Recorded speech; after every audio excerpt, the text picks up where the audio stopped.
हनुमान,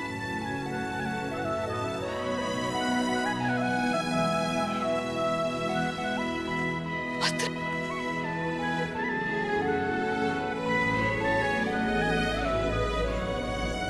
पुत्र, ये सब क्यों और कैसे? नहीं माता, क्षमा माता, मैं वचनबद्ध था। ये हमारी विनती है कि आप स्वयं हमारे बंदी बन जाइए। मैं राम भक्त हनुमान आपका बंधन स्वीकार करता हूँ।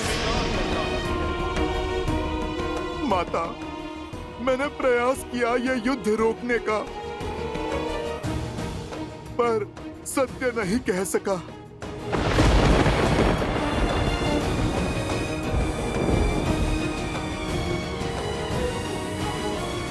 अर्थात तुम थे यहाँ, आरंभ से यही थे तुम जानते थे ना हनुमान कि लवकुश कौन है, श्री राम से उनका क्या नाता है, सब ज्ञात था ना तुम्हें, और फिर भी तुमने ये युद्ध नहीं रोका। किस उद्देश्य ने तुम्हें कर्तव्य से विमुख कर दिया हनुमान? उद्देश्य नहीं माता, वचन ने मुझे रोक लिया। तो वो एक वचन तुम्हारे प्रभु के भाइयों के प्राणों से, वानर राज सुग्रीव, अंगद, विभीषण के प्राणों से अधिक मूल्यवान हो गया है। यहाँ एक के बाद एक अनिष्ट घटती रही और तुम मौन होकर देखते रहे। लवकुश ने अपने परिवार, अपने पिता के विरुद्ध शस्त्र उठाए और तुम केवल देखते रहे। नहीं माता, मैंने बहुत प्रयास किया, किंतु महादेव। बस हनुमान, तुम मेरे परिवार के पास थे, मेरे लक्ष्मण, भरत और शत्रुघ्न भैया के निकट थे, तो मुझे पूरा विश्वास था कि वो सुरक्षित है। तुम पर पूरा विश्वास था कि जब तक मेरा पुत्र है उन्हें कोई संकट नहीं हो सकता।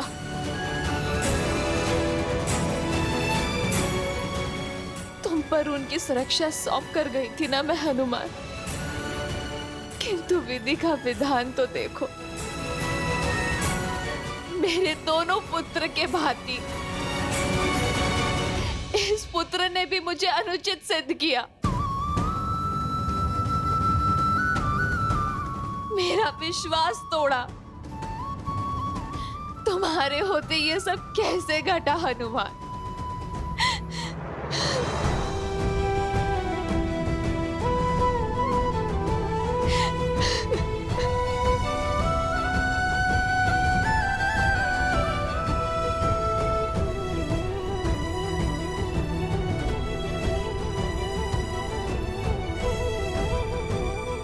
मुझे वहां जाना होगा,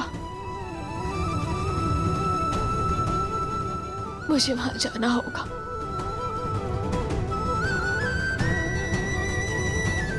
माता, जाइए माता, विरह के इस घोर दुख, वियोग के इस असहनीय तप के बाद आज आप प्रभु से मिलकर सिया राम को पुनः एक साथ देखने का, संसार का ये स्वप्न साकार कर दीजिए माता। केवल आप ही ये कर सकती है माता।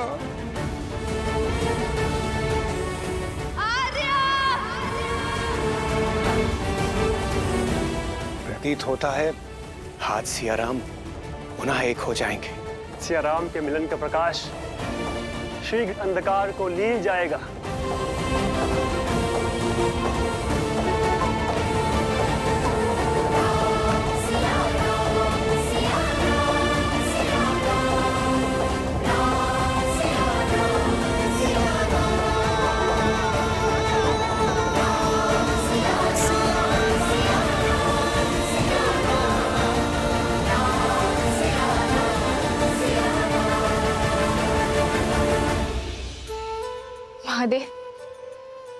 विरह की घटा छटने वाली है।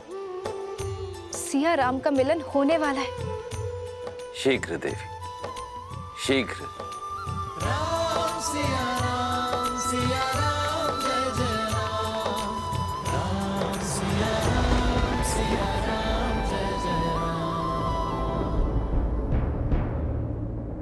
ये सीता का वचन है, शीघ्र ही समय आएगा जब अयोध्या से हर मलिनता नष्ट हो जाएगी, जब हमारी संतान के लिए यहाँ आना शुभ होगा।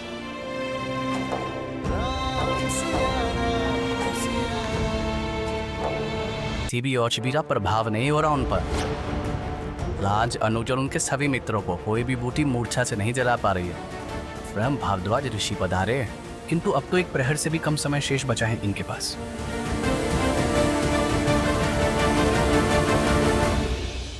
मेरे ही पुत्र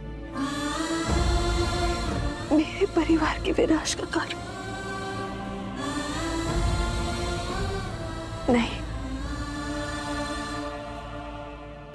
मैं ये नहीं होने दे सकती।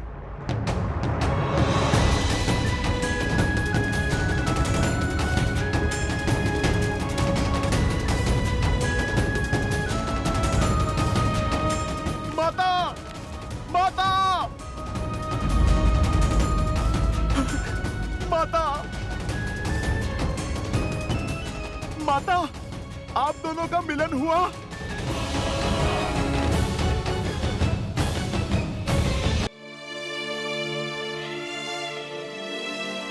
क्षमा करना पुत्र,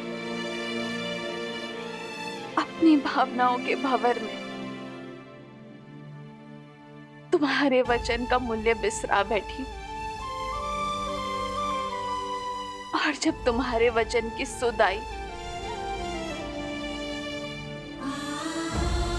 तो अपना वचन भी स्मरण हुआ। वो वचन जो मैंने श्री राम को दिया था, जिसके कारण मैं उनसे नहीं मिल पाई। नहीं, अपने हृदय पर चोट लगी तो तुम्हारी पीड़ा भी समझ आ गई। हनुमान, यदि शीघ्र ही मेरे परिवारजनों की मूर्छा ना टूटी तो मैं भी ये संसार त्याग दूंगी। माता, नहीं।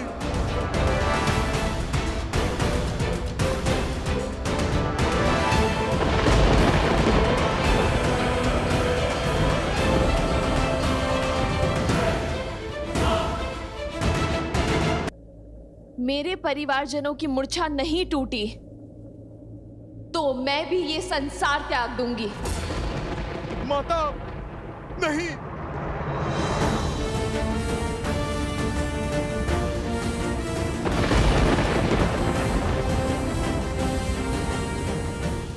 हर वार सहने को सज हूं मैं। जितना अधिक रावण मुझे सताएगा, श्री राम से मिलने में उतना आनंद आएगा। तुम बस मेरे श्री राम से कहना कि मैं उनकी प्रतीक्षा कर रही हूं। आज भी इन आंखों में वही दृढ़ता है जो तब थी।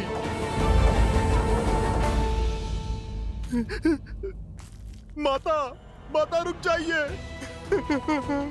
माता, कोई तो उपाय होगा, आप रुक जाइए। माता,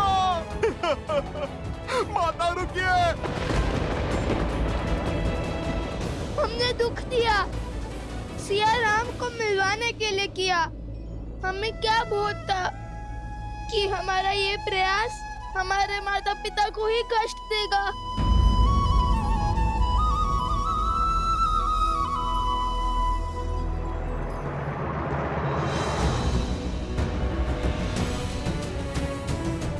माता, माता, माता।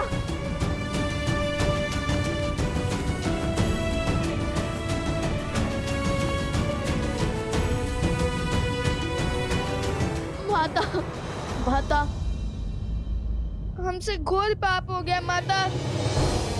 अब क्या करें? कैसे प्रायश्चित करें माता? कुछ समझ में नहीं आ रहा माता। राज, अनुज और उनके मित्रों को कोई भी बूटी मूर्छा से नहीं जगा पा रही है। हमसे एक भूल हो गई, बहुत बड़ी भूल हो गई।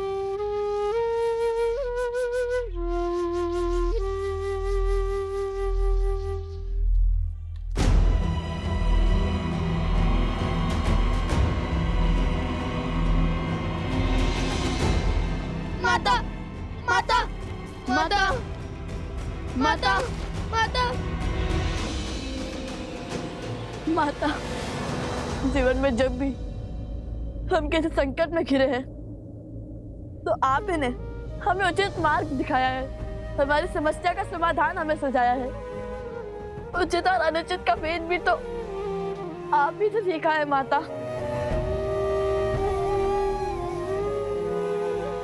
और आज जब हमने अपने परिवार को इस अवस्था और परिस्थिति में पहुंचा दिया है तो आप कुछ नहीं कहेंगी। माता, हमें क्षमा कर दीजिए माता। अपना मोह तोड़िए और हमें मार्ग दिखाइए माता। माता, माता, माता, माता, माता बिना कुछ कहे कहाँ जा रही है? माता बिना कुछ कहे कहाँ चली गई? हनुमान जी, हनुमान जी, हनुमान जी।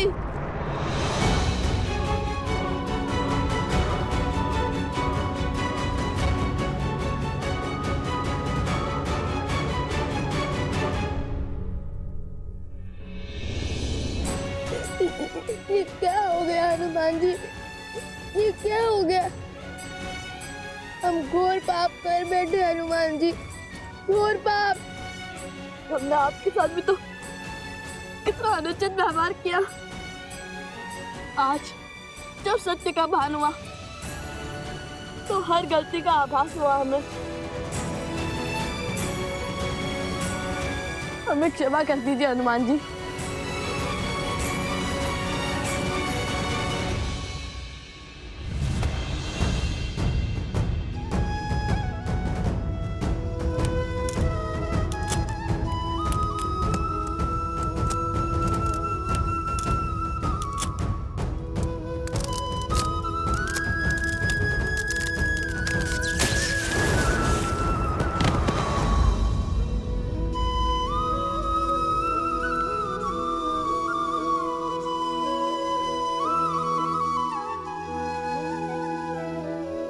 पुत्रों, तुमसे भूल हुई, परंतु तुमने अपनी भूल को समझा, उसे स्वीकारा, और यही तुम्हारी सबसे बड़ी शक्ति है।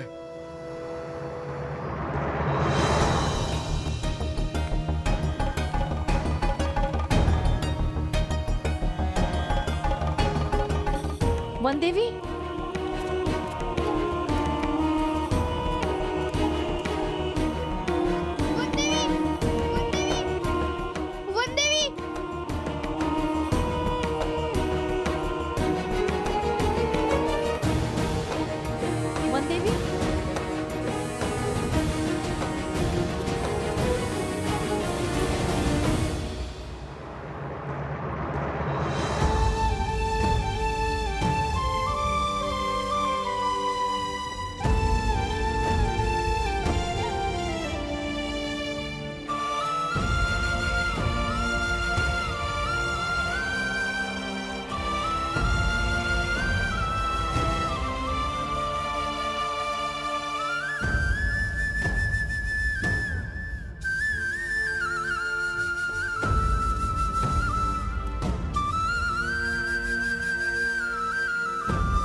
इस समय, इस क्षण क्या उचित, क्या अनुचित, कुछ समझ नहीं आ रहा है। किंतु केवल इतना जानती हूं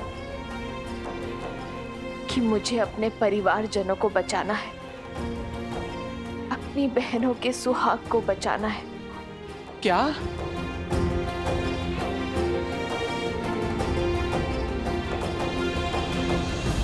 अब मैं जिस तप का आरंभ करने वाली हूँ, जिस तपस्या के लिए मैं अपनी आंखें बंद करने वाली हूँ, वो अब केवल तब खुलेंगी जब मेरे कानों में मेरे परिवारजनों के ठीक होने का समाचार मिलेगा। और यदि मुझे उनकी कोई बुरी सूचना मिली तो मैं सदा सदा के लिए इस देह को भगवान वाल्मीकि के इस पवित्र आश्रम में त्याग दूंगी।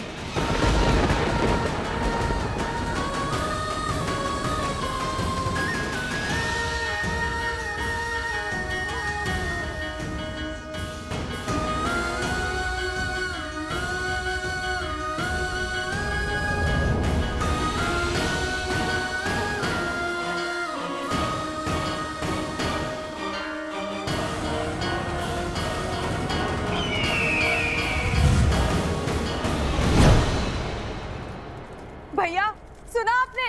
हाँ, राम बच गया तो क्या हुआ, शीघ्र ही एक प्रहर का अंत होने वाला है और अब तक सब मूर्छित हैं। यदि किसी एक की भी मृत्यु हुई तो मेरी मृत्यु सदा सदा के लिए टल जाएगी। आज नियति का लेख भी बदल गया, हमने भाग्य को बदल दिया। एक बार सीता गई तो मेरे सर से चंचलाक्षी का श्राप सदा सदा के लिए टल जाएगा। सीता की मृत्यु मुझे जीवन दान देगी। अब विलंब है तो केवल समय चक्र के पूर्ण होने का।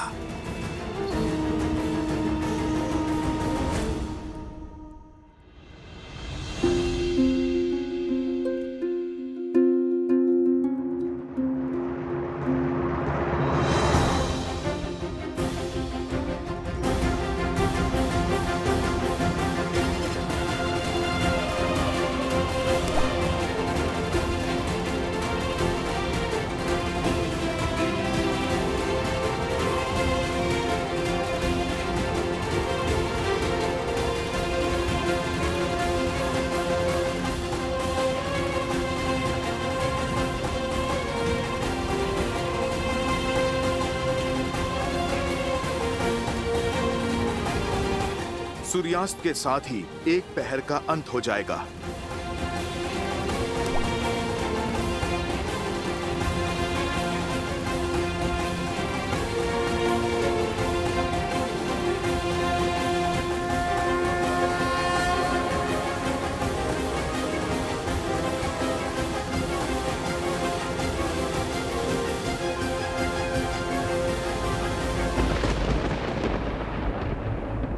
आंसू पोंछो बालकों, ये समय निर्बल होने का नहीं, बल दिखाने का है।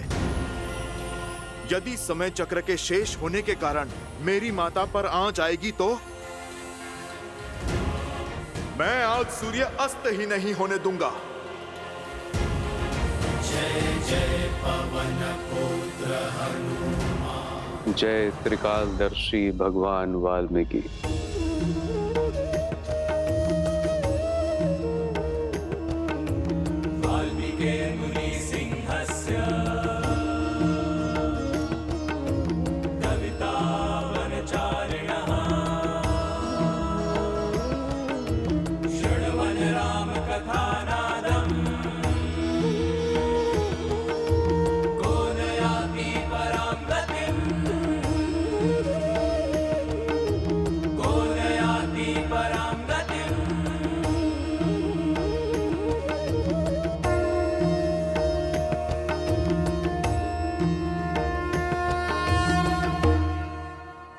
सूर्य कैसे रोकेंगे हनुमान जी, बालपन की भांति?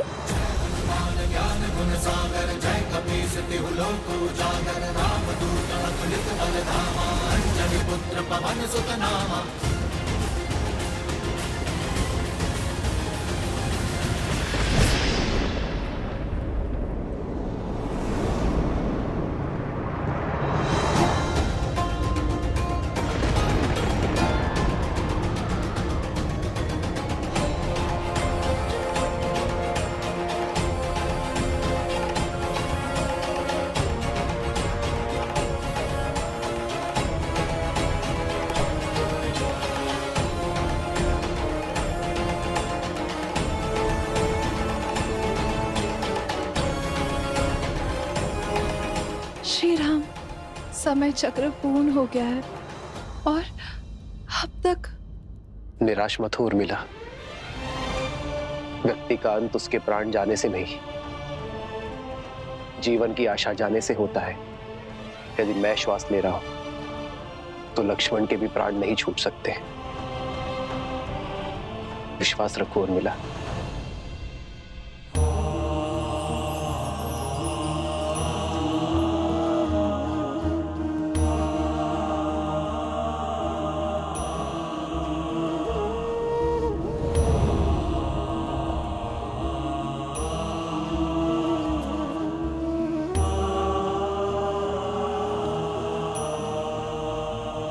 सूर्यास्त हो गया है अब तक।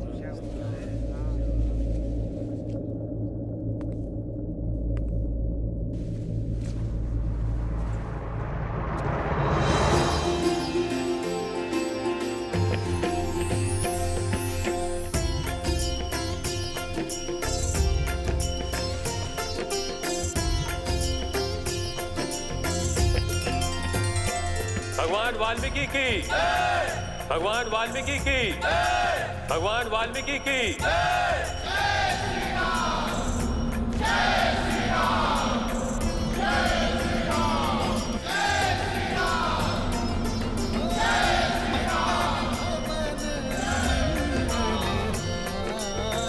क्या हुआ हनुमान जी? ऋषिवर, आप ही के कारण मुझे मेरे भाइयों और बंधुओं का साथ पुनः प्राप्त हुआ है। रघुवंश की जो डोर टूटने को थी, उसकी एक रेशे से आपने रक्षा की है। आपका जितना आभार व्यक्त करूं उतना कम है ऋषिवर। मेरे कारण नहीं, त्रिकालदर्शी भगवान वाल्मीकि के कारण।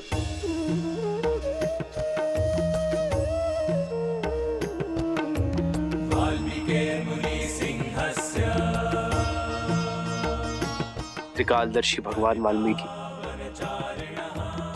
आपका यह आभार रघुकुल सदा स्मरण रखेगा।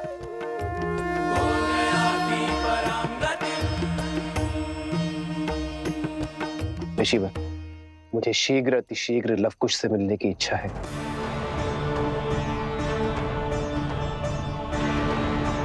ऋषिवर, विनती है मेरी, मुझे लवकुश के पास ले चलिए। किंतु भगवान वाल्मीकि की इच्छा कुछ और है। अश्वमेध यज्ञ पूर्ण होने के मुहूर्त में समय कम शेष है। वो चाहते हैं कि आप पहले अश्वमेध यज्ञ पूर्ण करें। धर्म और अयोध्या के मान के लिए अश्वमेध यज्ञ अति आवश्यक है। रहा प्रश्न लवकुश का, तो शीघ्र ही भगवान वाल्मीकि स्वयं उन्हें लेकर आपके समक्ष अयोध्या पधारेंगे। जैसी भगवान वाल्मीकि की इच्छा। ऋषिवर, आपने बहुत बड़ा उपकार किया है हम पर। आप भी शीघ्र अयोध्या पधारें और हमें सेवा का लाभ दें। अवश्य महाराज।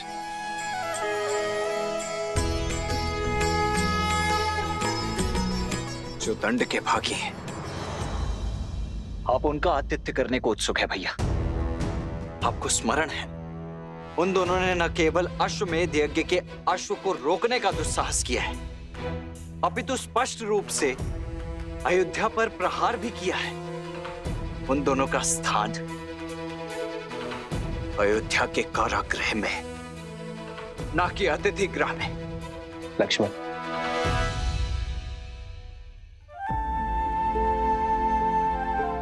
आज फिर अपनी क्रोध की अग्नि में अपने विवेक की आहुति दे बैठे।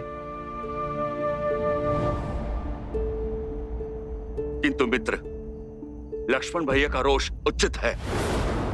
हाँ प्रभु, उन उद्दंडियों को दंड मिलना चाहिए।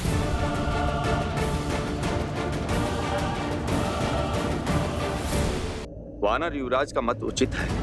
हाँ महाराज, अयोध्या के अपराधियों को दंड मिलना चाहिए। अयोध्या के अपराधियों को दंड मिलना चाहिए। अयोध्या के अपराधियों को दंड मिलना चाहिए।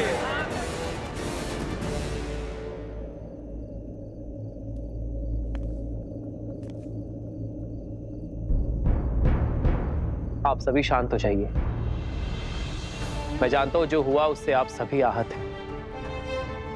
और रही बात दंड की, तो दंड के भागी वो होते हैं जो अपने स्वार्थ के लिए युद्ध लड़ते हैं। मैंने उन दो बालकों जैसा योद्धा कभी नहीं देखा जिनके युद्ध का आधार ही राम सिया का मिलन है। जब युद्ध भूमि में मेरा उन बालकों से सामना हुआ, तब माता सीता पर लांछन लगाकर उन्हें आपसे और आपके परिवार से भिन्न कर दिया। आपसे सुख, संपदा और वैभव सब छीन लिया। जिस स्त्री ने बिना एक प्रश्न किए 14 वर्ष आपके साथ वनवास स्वीकारा, उस पवित्र देवी सीता पर इतना घोर लांछन लगाने वाली प्रजा को आपने दंड तक नहीं दिया। माता सीता के हाथों आहुति दिलवाकर कीजिए रामायण संपूर्ण। ऐसे विचार के धनी भगवान वाल्मीकि के शिष्य कभी अनुचित नहीं हो सकते। यदि हम स्वर्ण को परख ना पाए तो दोष हमारा है, स्वर्ण का नहीं।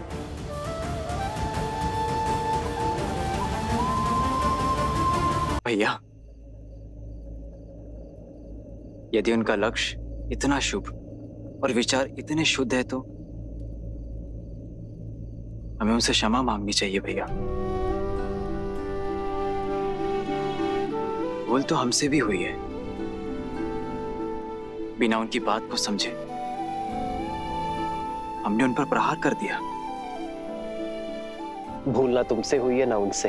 तुम अपना धर्म निभा रहे थे और वो अपना धर्म निभा रहे थे, किंतु मैं उनसे मिलकर ये जानना चाहता हूँ कि दो अपरिचित बालकों का सीता और मुझसे इतना लगाव कैसे हो गया कि वो अपने प्राण तक दांव पर लगाने से पीछे नहीं हटे। ये साधारण घटना नहीं है भरत, इसमें अवश्य ही कोई असाधारण बात छुपी है जिसका पता हमें भगवान वाल्मीकि के अयोध्या आगमन पर होगा।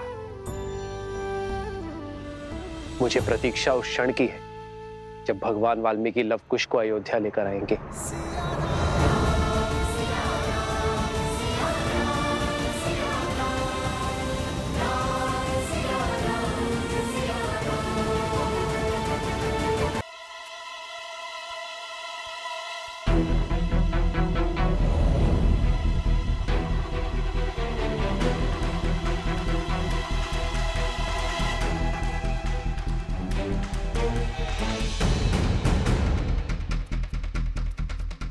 अरे ये क्या, हनुमान जी का चित्त भोजन में नहीं है।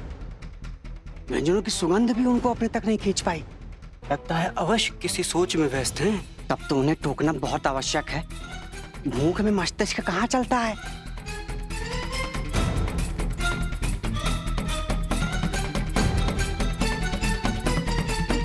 हनुमान जी, भोजन सज है।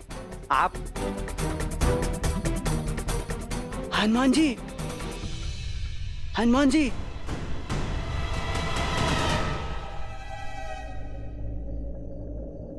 मौन, कृपया। देख नहीं रहे मैं कैसी चिंता में खोया हुआ हूं? आप भोजन वहां रख दीजिए। भोजन में भी ध्यान नहीं। लगता है समस्या गंभीर है। कहीं युद्ध शेष तो नहीं है।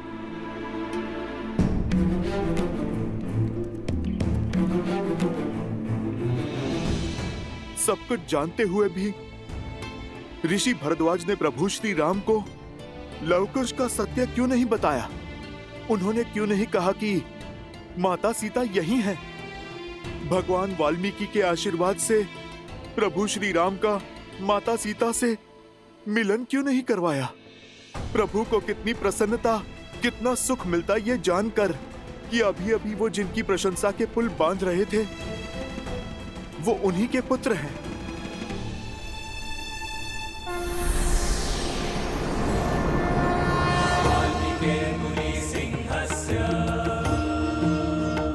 हे त्रिकालदर्शी भगवान वाल्मीकि, अब आप ही सुलझाइए इस उलझन को। जानता था कि इस समय तुम्हारे मन में बहुत कुछ चल रहा होगा हनुमान, इसीलिए तुम्हारे समक्ष आना आवश्यक हो गया था। भय था कि कहीं तुम अत्यधिक उत्साह में तुम ये बात महाराज राम को ना बता दो। अब किस बात का विलंब? रामायण को संपूर्ण होने के लिए इससे अच्छा अवसर और क्या हो सकता है? लगता है मानो हमने माता का विश्वास ही खो दिया है। मैंने तो कहा था कि हनुमान जी को हमेशा शुभ होने का संदेशा हुआ है, किंतु माता है कि हमारी बात ही नहीं सुन रही। और न जाने ये ऋषि भारद्वाज कहाँ रह गए।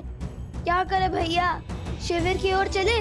नहीं कुश, हम भगवान वाल्मीकि की आज्ञा से आश्रम में आए थे, तो उनकी बिना अनुमति के हम बाहर भी नहीं जा सकते। किंतु हमने शीघ्र ही कुछ नहीं किया तो? तुम्हें जो करना था कर चुके। ऋषिवर? भगवान वाल्मीकि को जो करना था उन्होंने कर दिया। अर्थात?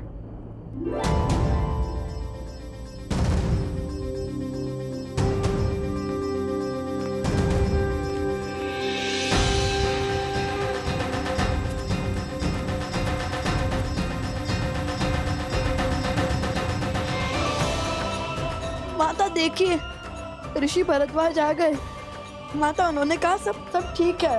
और माता, गुरुवर ने कहा है अश्वमेध यज्ञ का अश्व श्री राम को सौंप दे।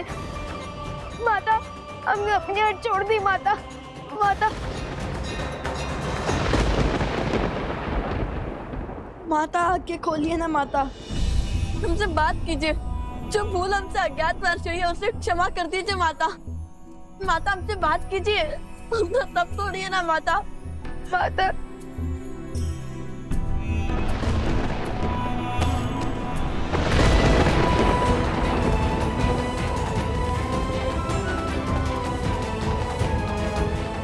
माता आंखें खोलिए ना। माता अपनी आंखें खोलिए ना माता। क्यों अपने पुत्रों की बात सुनकर भी आप अनसुना कर रही हैं? आपके रोष के साथ कैसे जी पाएंगे हम माता? तुमसे केवल इतना ही कह सकता हूं कि जो वचन तुमने मुझे दिया था उसे निभाओ। जब तक इस सत्य को मैं स्वयं रघुकुल के समक्ष और अयोध्या वासियों के समक्ष न ले आऊं, तब तक तुम किसी से नहीं कहोगे कि लव और कुश रघुकुल के ही वंशज है। ठीक है भगवान वाल्मीकि, आपकी इच्छा के पीछे अवश्य ही कोई बहुत महत्वपूर्ण साध छिपा होगा। आप निश्चिंत रहें, ये राम भक्त हनुमान अपना वचन अवश्य निभाएगा।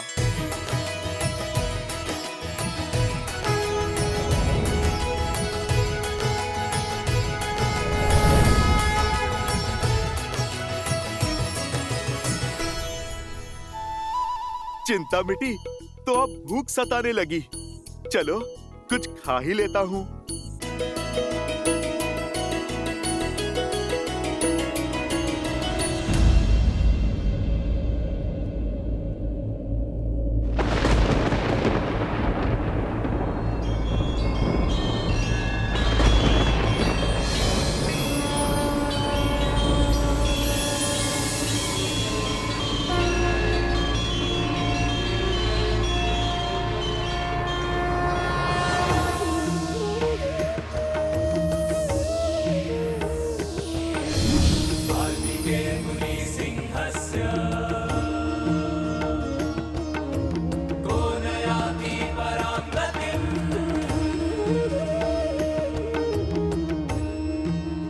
आंखें खोलो सीता।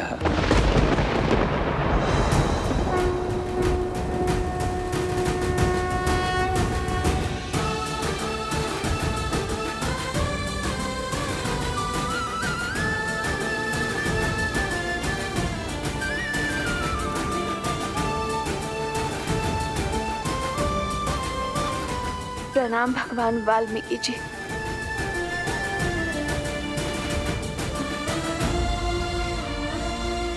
प्रभु, मुझे इस असत्य के अंधकार से सत्य के प्रकाश में लाइए। मेरे पुत्रों ने मुझसे पग पग पर असत्य कहा है, और आज भी कह रहे हैं कि सब कुछ ठीक हो गया। किंतु अब मुझे उनकी बातों पर विश्वास नहीं होता। अब आप ही मुझे सत्य बताइए प्रभु। तुम्हारे पुत्र सत्य कहते हैं सीता। सभी स्वस्थ हैं।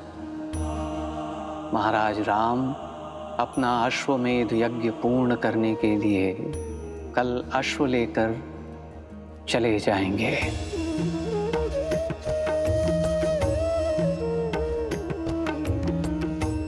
किंतु मैं यहाँ केवल ये कहने आया हूँ कि मेरे शिष्यों ने कोई अधर्म, कोई भूल नहीं की, बल्कि उन्होंने तो मेरी सीख को और आगे बढ़ाया है। अयोध्या में जो लोक अपवाद फैला, जिसके परिणाम स्वरूप अयोध्या वासियों ने अपनी ही महारानी पर लांछन लगाए और जिनके सत्य होने का कोई प्रमाण नहीं मिला। मैं मर्यादा पुरुषोत्तम राम नहीं हूं। मैं ऐसी स्त्री को नहीं अपनाऊंगा जो किसी अन्य पुरुष के साथ रहकर आई हो।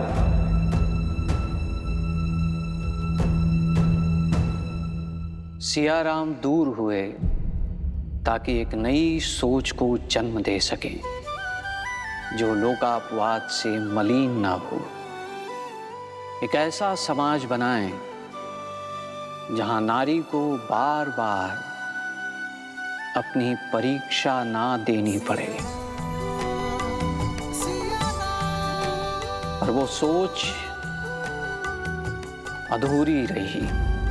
लवकुश ने यही सोच पूर्ण करने के लिए जो कुछ भी किया वो धर्म सम्मत भी है और नीति सम्मत भी। तुम्हें तो गर्व होना चाहिए कि ये न जानते हुए भी कि सीता ही उनकी माता है। लवकुश, एक नारी के सम्मान के लिए संसार के सर्वश्रेष्ठ धनुर्धर और महान योद्धाओं के विरुद्ध भी खड़े होने में भयभीत नहीं हुए।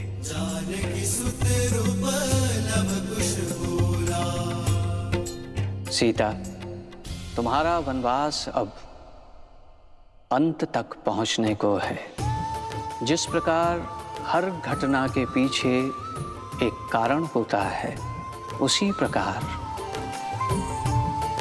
ये युद्ध भी वही मार्ग है जो तुम्हारे अधिकारों को एक नई पहचान देगा। भगवान, क्या हम अपने पिता से मिल सकते हैं? शीघ्र। किंतु इस समय सबसे अधिक तुम्हारी आवश्यकता तुम्हारी माता को है लवकुश, क्योंकि अब तक तुम जो युद्ध लड़ रहे थे वो महारानी सीता के लिए था, परंतु अब तुम्हें अपनी माता के अधिकार के लिए लड़ाई लड़नी होगी।